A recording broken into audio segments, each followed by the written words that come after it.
Okay, even if this comment was correct, I still think there's a fair through line between Char in each version of that character.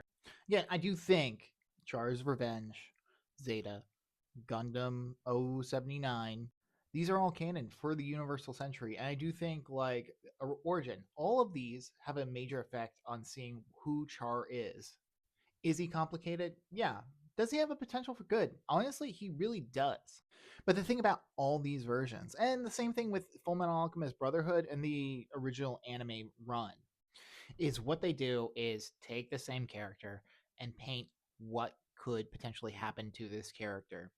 Like, for instance, with Full Metal Alchemist, the original run, I prefer the beginning of that series to Brotherhood's beginning. I think Brotherhood tries to skip through a lot of that stuff, but you still understand the character. The same events kind of happen for the most part. But as they branch out, they still show Ed, Alphonse, the cast go through things, and they still remain true to their characters. The Edward Alphonse relationship is the same between both series. And Char ultimately is the same exact way. In Zeta, he is a good guy, but his ideals are still pretty similar to what they were.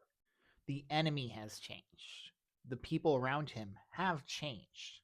His obsession with revenge is no longer the case. And so now there's multiple different avenues of him seeing his political ideology. And by the time we get to Char's revenge, that is the culmination of all of his beliefs. All the things that he's fought for and strived for, they make sense for him to become Char Aznavour in Char's Revenge.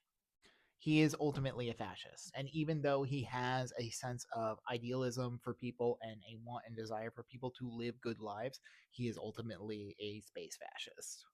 Space Nazi, not as much as the other guys on Xeon in 079. I mean, it gets a little extra with the amount of Hitler talk by the end of that series, but still, space fasci would hang out with stormtroopers, hang out with Darth Vader. Believes in some kind of stability, but ultimately that comes from a sense of strength, and that's what makes Char interesting.